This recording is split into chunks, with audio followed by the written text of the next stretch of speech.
Now, our original segment for Cazz of the Week, we're going to have to put behind the paywall. It's related to Instagram. We won't say anything more about it.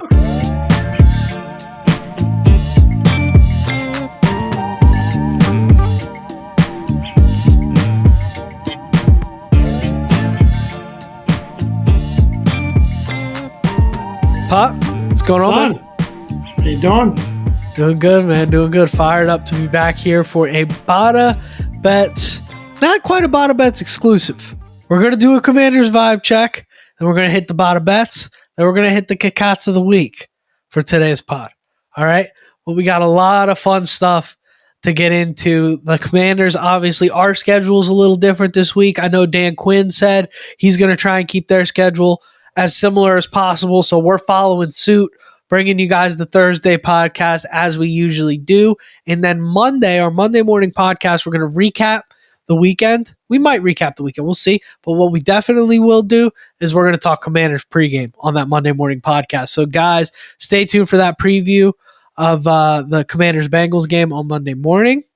Today, we're going to do vibe check, talk Commanders news for the week, see where we're at after that Giants game, of course, and do Bada Bets and Cazz of the Week. So it's a packed program this week. A lot of fun stuff, guys. Stay tuned. Pop, how you doing, man? How you feeling? Doing great. So, yeah, Commanders at Cincinnati on Monday Night Football. Not an easy task there, but we'll break that down in more detail on Monday. But doing great in the afterglow of a post-game pod win celebration, which has been a long time coming. So, hopefully we can keep that rolling, and we'll do a vibe check in on what exactly is that level of optimism at this point. And I can't wait to preview and pick some of the top games from the week here. For sure. So, Pop, I mean, where's that vibe at, man? We keep talking about this vibe check. Let's do it, right? So where is that vibe at? How are you feeling? Where's that head at going into next week, going into that Bengals game? What are you really excited about? What are you most concerned about? Let's start excited. What are you most excited about for this season? Yeah, I mean, win cures a lot, and I think it's like, what are we most excited about in terms of what we've seen so far? Like I said, a win cures a lot, right? I mean, I'm definitely feeling a lot more optimistic than I was maybe a week ago, and I think sometimes we have that tendency to just want to make those immediate judgments, right? After 1 or 2 weeks, we're going to get into the Ravens a little bit later in the pod when we make our picks. You know, Ravens fans, local to us here and part of our family, sure. You know, are kind of panicking now after 2 games. We were kind of saying after 1 game we were the worst team in the league, which I think is replaced by a team we're going to talk about later, the Carolina Panthers. Yeah. So my vibes are, I think I'm right where I was before the season started. I mean, you know, we said 7-8 wins feels about right. I predicted 9, but that was a bit of homerism happening there. I think this is a team we're going to continue to see improve. I think you can clearly see the coaches are trying to figure out, probably especially defensively, what are the right pieces, what's the right mix, what's the right scheme to maximize, and maybe more importantly, try to cover up some of the deficiencies that we have in coverage. But offensively, I guess, you know, in terms of what I'm most excited about, it's the offense. I'm just going to put it that way. I think it's Cliff Kingsbury's play calling. I think he really started to hit his stride this past game. I really like what I'm seeing there. I'd like to see the ball get to Terry a little bit more, but I think the defense is dictating some of that. Sure. You know, running game, our running back duo, I think is one of the very best in the league. They've exceeded expectations. And then Jaden Daniels, how can you not love what you see so far with Jaden Daniels as a rookie QB? He's building, he's growing, he's not turning the ball over, he's leading long drives. You know, I'd love to see a couple of more touchdown passes, but I think the way we're able to move the ball, and I said this to you before, I feel like this team can move the ball on any team because they're difficult to stop. You know, It's difficult to sack Daniels because he's either going to get the ball out of his hands quickly or there's going to be these read option plays. You They can do so much. The running game is dynamic, and even the pass game to an extent. If you mix in Austin Eckler and the possibilities of the screen or the being able to dump the ball off if you have to, I think there's a lot to be optimistic about offensively, and I don't think they've even come close to reaching their peak, as an offense. Yeah, I'd agree. I mean, I think there's a lot offensively to be excited about. I mean, we went over kind of the difference in the amount that Daniels was going downfield between the first half and the second half last week, and I think that's only going to get more exciting as the time goes. You can see we are in the top 5 of the league in offensive efficiency pretty much across the board. I mean, it's pretty incredible. It's not to like that. Yeah, you can't be mad. And if we're not number 5, we're like number 6 on a lot of these rankings.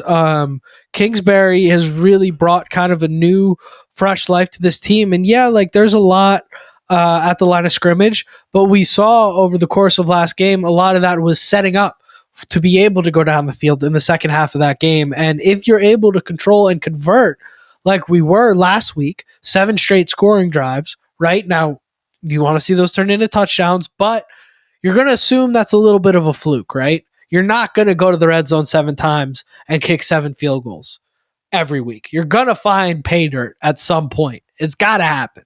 So when you're doing that, it sets up in the second half to be able to go downfield faster when you need to go downfield faster, when time's a little bit more compressed, you're in tighter scenarios. You can kind of set up that. It just works the game script really well. I think Kingsbury is starting to settle in as the OC, and you start to see kind of what made him so successful in his first run, and that is running the dang football, man. Running the dang football. We are 4th in the NFL in rush EPA at the moment, which is incredible. And I think, me and Pop have talked about it extensively. I said it last week when I came on here. I said, I think we have the best. I think our running back room is the best position group on this team. And I think we really know what the heart and soul of this team is going to be going forward. And it's going to be running the football. And I think you see that league wide, you're starting to see teams shift back to running the ball and really run to set up the pass, kind of the way the football was when I was growing up. Not so much pass to set up the run, how it's been maybe in the last decade or so. And I think generally I'm really excited about this team and the way it's positioned in terms of that kind of offensive shift across the NFL. I mean, we had over 200 rush yards between Daniels and the 2 backs last week. You're going to win a lot of football games if you can run for 200 yards on the ground. They become they're already starting to become a difficult team to defend, because if you push up and try to take away the run, it's pretty dynamic, and that opens up other things in the pass game. Like it's yeah. Can you really blitz Daniels? I mean, if he's getting to a point where he's not, he's, because of his escapability more so maybe than his decision making right now, at his level of maturity, it's not easy to blitz him. And just real quick, credit to the offensive line, at least in terms of the running game. There were some really good running lanes. If you go back and watch, we're hyping up Brian Robinson, but he had some nice running lanes, and so did Eckler, to get through. So, I think the offensive line, it's always easier to just get downhill. We saw that from Nick Allegretti. He got a little bit too overzealous in getting downhill on a pass play. Sorry, Nick, but I just get a kick out of that one. I agree. There's a lot to be excited about offensively. Now, alternatively, I think when we talk about the next topic, the other side of the ball needs a bit of work. Sure. I'd agree there. Let's go over just real quick. Cliff Kingsbury through 2 weeks, EPA per play, 4th in the NFL, success rate 5th, drop back EPA 6th, drop back SR 4th, and rush EPA 4th. So 4th in the league at drop back success rate. That is effing incredible, man. That is really exciting. All things considered, I mean, the only team, I looked at one of those PFF graphs where you don't really know exactly what you're looking at, but you kind of get a vibe. You want to be closer to the top right than the bottom left. And the only team that was ahead of us was the Buffalo Bills. So I think we are ahead of schedule offensively. I think we are ahead of schedule in the Jaden Daniels department. I think we're certainly living out best case scenario in terms of what we're getting from the running backs. We'd like to see more from the receivers, but it's just not a position of strength on this team is the bottom line. And I think the fact that we're doing all of that without Jamar Chase, without CeeDee Lamb, without Justin Jefferson, I think that's pretty impressive. So I'm ready to get on to what we're most concerned about. I agree, and I think like we said, and this is where like the fans can be a little unrealistic. Like when you start to break it down like that and see it, what's not to be optimistic about? And also, I think this offense is far from a finished product, and that's also exciting, right? You look at those stats, and I know the whole league is probably in their second game, and you could say that about a lot of teams, but it's exciting that this is a build, you know? Yeah, so. It's really pretty thrilling to be here, and I'm excited about it, and I cannot wait to see what we can do against Cincinnati because we are on to Cincinnati. We are on to Cincinnati. Speaking of which, let's talk defense. Obviously, what we're most concerned about is that defense, right? And I think it's equal. I mean, I think for as much as everybody wants to talk about the secondary, I've got equal concerns up front. I think the only players you really feel particularly great about are like the only player I feel particularly great about is Frankie Louvu, to be honest. I mean, I know what John Allen and Daron Payne are capable of. I can't say that I've seen it executed at the highest level in a long time, but I'm concerned about that defense overall, man. Yeah, there's a really good interview today, and you probably didn't get the chance to catch it. But John Allen was on the Junkies as he is weekly. Sure. He talked about the fact that actually PFF-wise, John Allen and Daron Payne were graded pretty high this week. What they did was the Giants were max protecting, so they took on a lot of double teams, right? And you could see what their plan was, right? Was to feed the elite neighbors, right? And we couldn't stop it, which is I think we made some adjustments and we got better at it.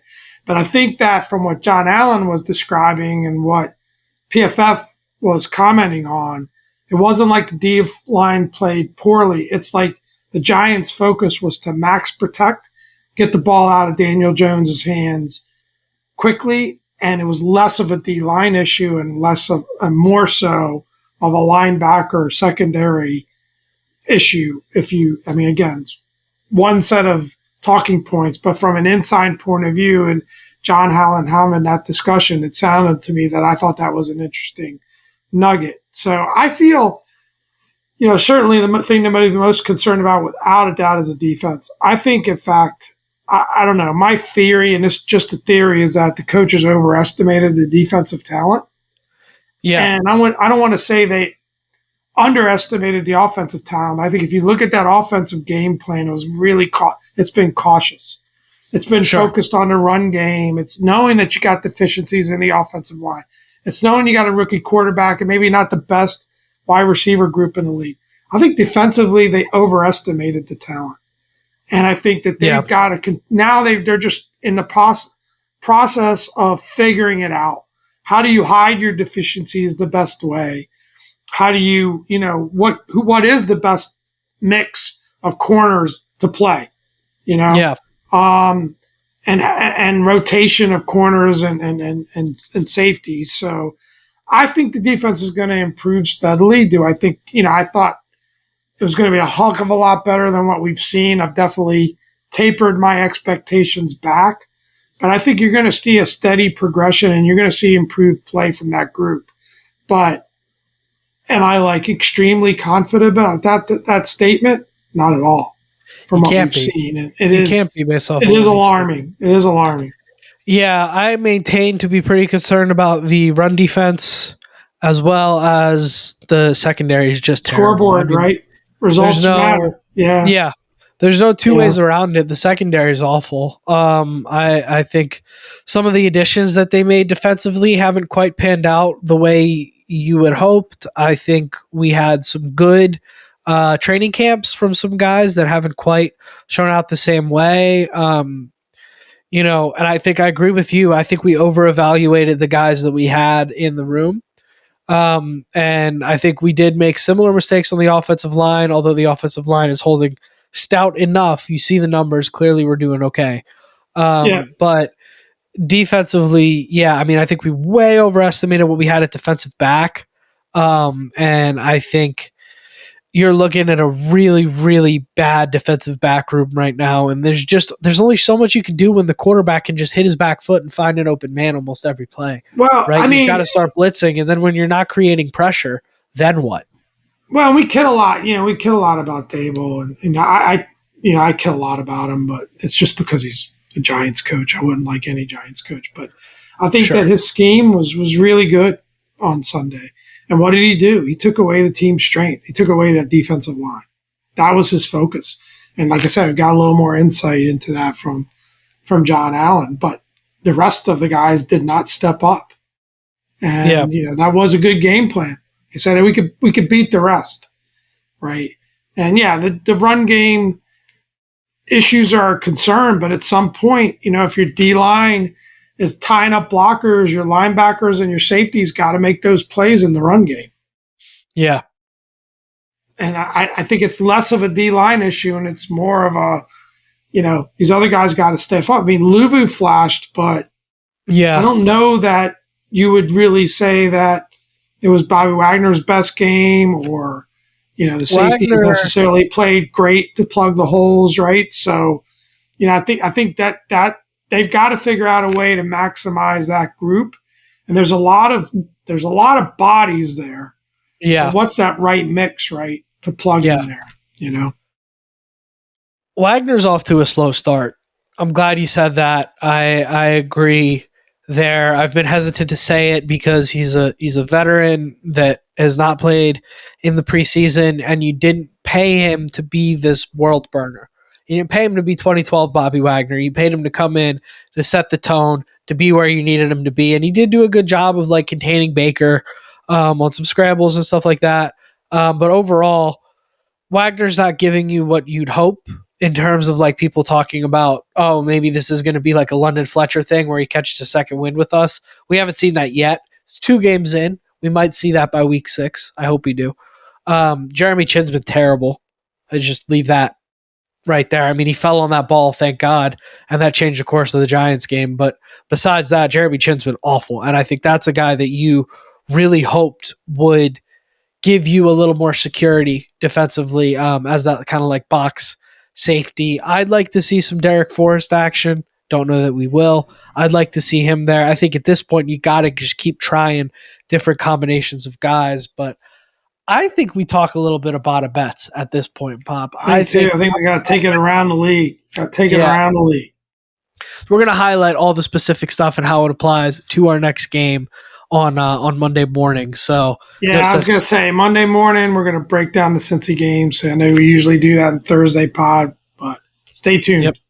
So for our 15 to 25 this week, Bada Bets, as you guys know it, you love it. NFL Week 3 Bada Bets. I was 2-3 last week, so that brings me to 500. Pop was 1-4. Maron, so that brings him to 4-6. So that's a serious kick-outs for Pop. Thursday night football, we've got the Pats at the Jets. Jets are 6.5-point favorites. What do you like here, Pop? Ooh, yes. Getting right into this now. Well, did you have more setup? No. You. I don't know why I got caught off guard, but I got caught off guard. You spaced it out? No way. You set it up blue. You set it up beautifully. What did the Pats? What did the Pats do last week? Pats lost in overtime to the Seahawks. Pats are playing better. Yeah, giving up 6.5 to the Jets. Sure. I want to spice it up. Jets haven't been that good. I'm gonna go Pats. I'm gonna take the points. Yeah, I am going to go Patriots as well here, actually. I'm with you, Pop. I thought that was going to be a hot take. But yeah, the Jets are still kind of sputtering out of the start line here. And I don't know, man. Like you said, I think the Pats are better than people give them credit for, and certainly better than I gave them credit for going into the year. Saturday, 1 o'clock, Texans, 2.5-point favorites at the Minnesota Vikings. Both teams are 2-0 here. Pop, are you buying the Sam Darnold type? I mean, they just knocked off the San Francisco 49ers last week. I am. I am. I do think the Vikings are much better, and I think the coaching is definitely proving itself to be true. But I think this point, I think the Texans bring the Vikings back down to earth a bit in this game, and I'm going Texans here. I'm going to go Vikings. I like the Vikings here. I think Texans are a great team too, but you're giving me some KOC. 2.5 points at home. I'm taking the Vikings. You're giving me points to the home team. Both teams are 2-0, and I think the Vikings. Just a field goal. Yeah, I think the Vikings are for real. Chargers at Steelers. Steelers are 2-point favorites here. Both teams are also 2-0. I'll take the lead on this one. I'm taking the Chargers. I think the Chargers are legit this year. I agree. I've been impressed by that team. I think they've been the lot better looking team of these two teams. Sure. Steelers are tough at home, but I just kind of feel like they've, I think I like the Chargers here for sure. I'm not sure if that Steelers situation is going to sustain itself at this point, right? Yeah, I mean, you've just got two great coaches willing questionable teams to victory here with Harbaugh and John Harbaugh. Maybe the better Harbaugh? Is there a dialogue to be had there? Or Jim Harbaugh, excuse me. With Jim Harbaugh and Mike Tomlin. Jim Harbaugh just don't lose, man. That's it. He just doesn't lose. But I tell you, they might have the, this is sacrilegious to say as a Commanders fan. Yeah. They might have the best rookie in the draft. And Joe Alt is destroying guys. And he's destroying elite defensive ends. As advertised, right? Advertised. I think that as much as a left tackle can really turn things around, that guy is started his career about as good as a player can start their career. Yeah, he's a stud, man, as advertised. And we're kind of like, we like Notre Dame around here. So we're hyped for the guy, right? Notre Dame was like a fun kind of second favorite college team for us growing up. So, and we've got at 1:00, we've got the Eagles at the Saints. Bonus game. Pop throwing it in for the division hype, or I like it. I was looking through it and I said I would go 6 games this week. I didn't want to knock one of the others off the board, but we got to go Eagles Saints. It's a really interesting game, especially the way the Saints have played. I don't think this is all that interesting, to be honest with you. I think the Saints were extremely slept on. If you look the roster top down, they're pretty talented. Derek Carr was throwing, I think we talked about it over the summer. Derek Carr was throwing for 5,000 yards like 2-3 seasons ago. McDaniels came in and broke him with the Raiders, and then obviously the situation in New Orleans wasn't what you wanted it. He was dealing with some injuries last year. But let's face it, if we talk about the Saints in the preseason, we would have just said that's one of the worst teams in football. Yeah, I thought that was going to be the worst team in football. The second thing I think have actually come out of this podcast's mouth. We all felt that way. Nobody expected this situation, and it just goes to show how anything's possible in the NFL. And to think anything in the preseason is, we just don't. And it's still just 2 games, but there's a vibe there that seems pretty strong.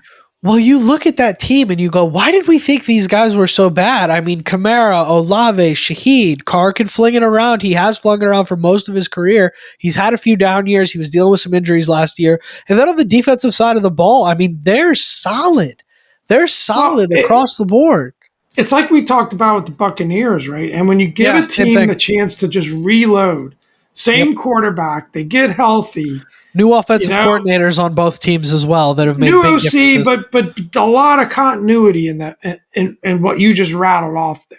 Sure. Olave in his, was it second year, third year now? Second year for Olave. Second year now. Third year. Third year, right? Because he was the same class as Dotson. Let's not talk about that. But we could do a whole pod on that. But I think that continuity, that chance to reload, I think Dan Quinn year 2 maybe is what we're witnessing here with some of these teams. But they've been impressive. But who are you going to pick? Saints. I'm going Eagles. Eagles are 2 I and think the 7 Eagles- over the last 9 games. I think the Eagles bring the Saints back down to earth. I still think that's a very good football team, and I'm going Eagles. So you got the Eagles after that meltdown on Monday night. Yep. You got the Eagles on a short week going to the Superdome and beating the hottest team in football right now. Yep. All right, I'm taking the Saints. Got to go with the Tangle sometimes. And you know what? You got to go with the Tangle. You got to wear green on Sunday, sucker. No, I'm not going to root for the that. Eagles now. Now you got to root for the Eagles. I do got 3 of their guys on my fantasy team. Now you got to root for the Eagles. If the Saints, this is an emotional hedge pick. If the Saints crush them, I'll be very happy. You're happy, right? You can have the bottom win. Speaking of teams we'll never root for, we got Sunday at 4:25, the Ravens -1 at the Cowboys. That's Ravens cool. are 0-2. One of our biggest supporters out there. Our Ravens insider has called this a must-win game. It's absolutely a must-win. I agree. I think for the Cowboys, this is a game they need to win as well. Ravens are only 1 point. This is a great game. I mean, I can't wait to watch this of all game. weeks to not have the Commanders on a Sunday, right, which is always kind of a downer. Yeah. This is going to be fun to just kind of get your popcorn out, relax on a Sunday afternoon, not really feel any pressure from it. But who you got in this game, son? I just got to know. I'm dying to know who Dom's picking here. You're throwing a dart at this one, right? I mean, Pop is probably going to take the Ravens, would be my guess. He's going to take the Ravens to get right. It's a possibility. I just don't like. I think this is the same team. I think these are the two same exact teams playing each other right now. I think you've got two incredibly talented rosters that are underperforming right now. I don't know who to pick. I'll take the Cowboys because they're at home, and because every time I pick the Ravens, they screw me. I hope it's a 0-0 tie. But I got the Cowboys. Why not? They're at home. I'm going Ravens. I think the Ravens are the better team. That's fair enough. A simple explanation. I think top to bottom, better quarterback, better running game without a doubt. Yeah, CeeDee Lamb's, fantastic. Prolific. Smacked you with fantasy last week. One guy's not going to – your CeeDee Lamb love bothers me. We'll talk about that later. It's all my fantasy Talk about that later, son. But no, I think the Ravens are just a better football team, and obviously going to be a desperate football team. And the Cowboys, I don't know. They're just so hot and cold at times. Yeah, they'll have a great season when it's all said and done. But I think the Ravens just really, really need this. And I think they're going to come through. But I got to ask you a question here. It's a little controversial. It's a little spicy. All right. Could hurt some family relations. But in your heart of hearts, truth now, who do you want to win this game? You got to root for a team. You can't cop out. You got to root for one team to win this game. Who do you want to win this game? I will tell you. I want the Ravens to smack the Cowboys. I'm going to tell you that right now. Let there be no doubt. I want them to bury the Cowboys. I am genuinely, I'm indifferent. However, I would, for the sake of the Commanders, just because, if I'm looking at it in a microscope, just that one game, I don't want either team to win. I'll be honest. These are my two least favorite teams in the NFL. So I got to explain. I got to explain to the people because we got to get a little history lesson on Dom Pop sometimes. I grew up in and around DC, just across the Maryland line in PG County. 15, 20 minutes from RFK. Spent a lot of time at RFK growing up. Dominic grew up in Howard County, Maryland, which was mostly Ravens country. And he grew up in a time that was dominated by the Ravens, but he was – Let me stop you. Threatened at an early age. He was threatened at an early age by his father that he could only root for one football team. And as a good son, he took a lot of crap growing up being a Redskins fan in Ravens country. So let me clarify. Forgive the boy. A lot of fair weather Ravens fans who ran around in burgundy and gold celebrating the Super Bowls when they were there, and their weak ass parents started rooting for the Ravens when they came back to town. A lot of fair weather Ravens fans that switched over when the Commanders, Redskins at the time, I'll say, when the Redskins were not were taken over by he who shall not be named, and we're not talking about Ron Rivera, when they were taken over by he who shall not be named on this program, a lot of people switched teams. Can you blame them? I don't know. I still think it's weak. In my heart of hearts, I really don't care. But in my brain, as a Commanders fan, of course, I would prefer the Ravens to win so that the Cowboys are 1-2. The Eagles are also 1-2. And that makes Monday night not so important for the Commanders. I know you can't do it. Looking ahead to January, baby. But I hope the Ravens crush them. I can't root for either team. I don't even know if I'll watch that game. No, I'll watch that game because I'm a degenerate, but I can't root for either team. Sunday night, Chiefs and Falcons. Let's get back on track here. Chiefs. You're going to owe somebody an apology after this one. I love my brother-in-law. I love him. All right. Can't do it, man. He knows. Chiefs, 3.5-point favorites at the Falcons. Falcons at home. Did you see that game last night, Pop? Captain Kirk played well. Man, that was electric. It's a perfect example of not rushing to judgment. Game 1, he looked terrible. Yeah. People say, he's still hurt. Shouldn't be playing. Game 2, he came back, played really well. Got to give the kid credit. Does Vic Fangio know that you can rush more than 4 guys at the same time? I mean, that looked like vintage Jack Del Rio defense. That was incredible. I mean, you would have thought they had Bryce Young back then. The Eagles thought they had that game locked down. Yeah, and as they always do, they got humbled. I love it when the Eagles get humbled. Chiefs, 3.5-point favorites. I'm taking the Chiefs here. What do you think? Chiefs for me as well. Yeah, I mean, I think was impressed by Atlanta. I don't feel overly confident making this pick. It was interesting that they were such bigger favorites against the Bengals versus what they are against the Falcons. It's home game for the Falcons, though. Chiefs, 3 national TV games in a row. I know the insider's thrilled about that. Yeah, you got to be pumped about that. Hey, man, look, when you're chasing a three-peat and you've got the biggest superstar in the world rooting for your team in the luxury suite, you're going to get some primetime games. Go win some Super Bowls if you want primetime games. Spicy week. We picked 3 games different. Yep, and you guys are going to get a bonus one on Monday morning when we pick the Commanders game, of course. That's right. So we are deferring the Commanders pick to our pregame pod. Yep. Yeah, we've got a lot of good stuff for this. Typically, Monday Night Football will be part of the Bada Bets, but we'll save in that. Got a lot. Boys have been known to play it a little bit fast and loose around here when it comes to the stretch. So we make our own rules. Yeah. Until someone starts paying us, we make our own rules. So for our kickouts, yes, sir, Mr. Portnoy. It's time. It's time to get into it for our kickouts of the week this week. Now, our original segment for kickouts of the week, we're going to have to put behind the paywall. It's related to Instagram. We won't say anything more about it, but we can't. It's public. We did that one off air. Yeah, that was for the Patreon, right? That was for the Diamond Pop Patreon. But a good consolation prize this morning. Yeah, a good consolation prize. This one, unfortunately, this guy's not having nearly as much fun. Bryce Young. If you know, you know. Bryce Young was benched for Andy Dalton. It was just announced this morning. We're recording this on Tuesday. For Andy Dalton in Carolina. So for some background, Pop typed this up so nicely, so I'll read it for you guys. The Panthers traded with the Chicago Bears in 2023 to acquire the number 1 overall pick to draft Bryce Young. They were terrible last year. They're terrible again this year. The Bears got Williams this year, who's obviously supposed to be the guy. We'll see. And Bryce Young's total QBR this season is 8.9.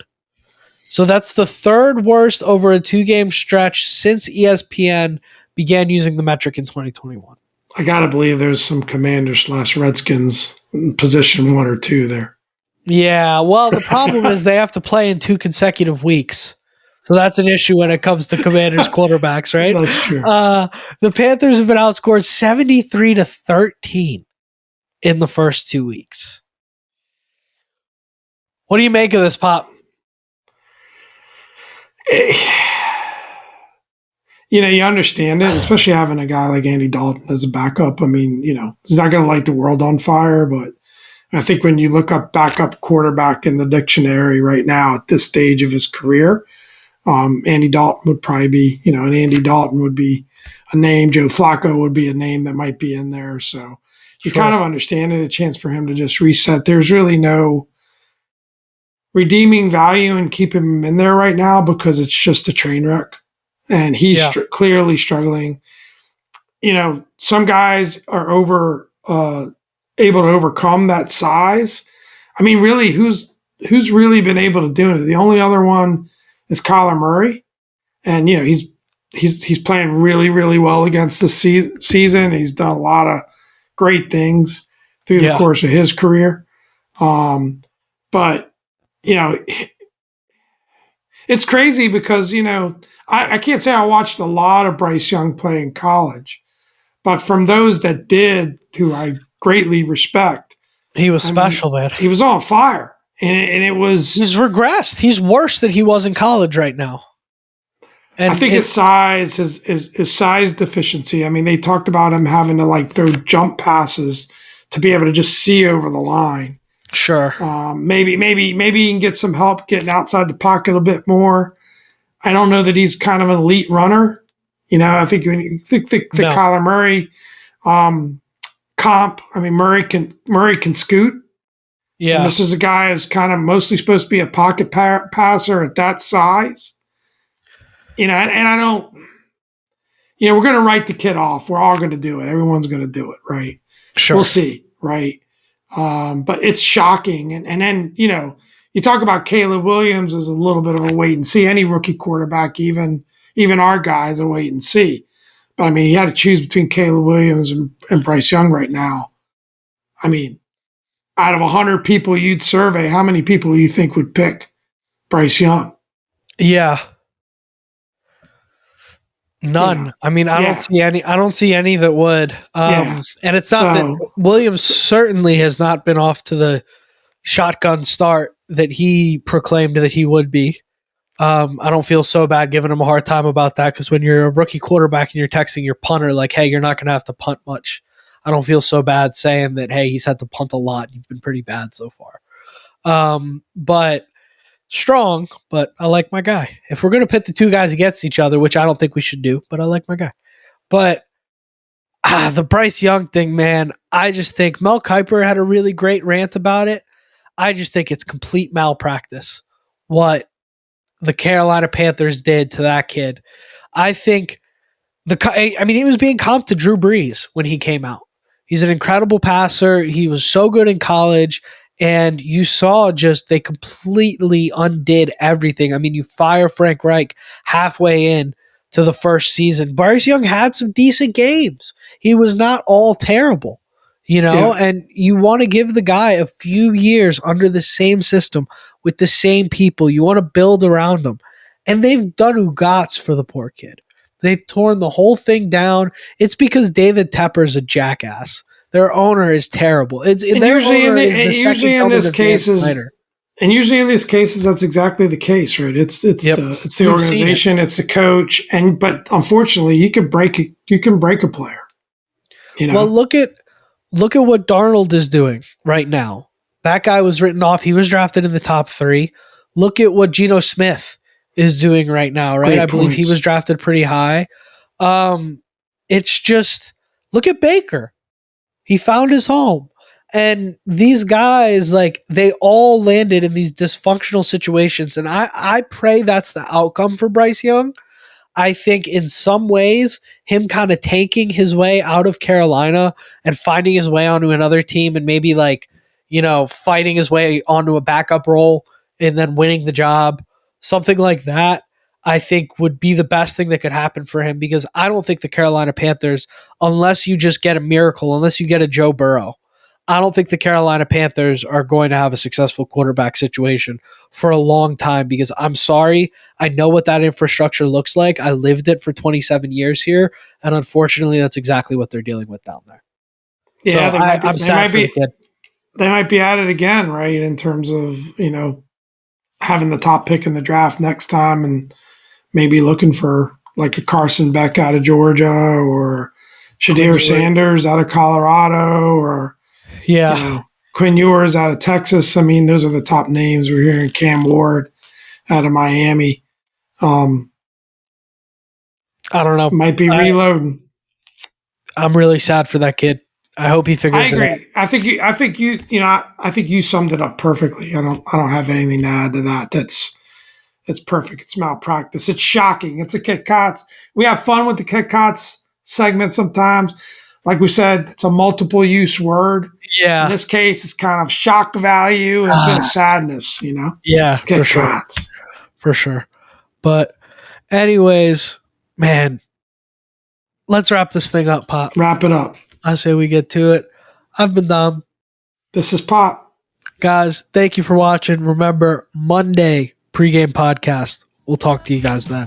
Have a good weekend.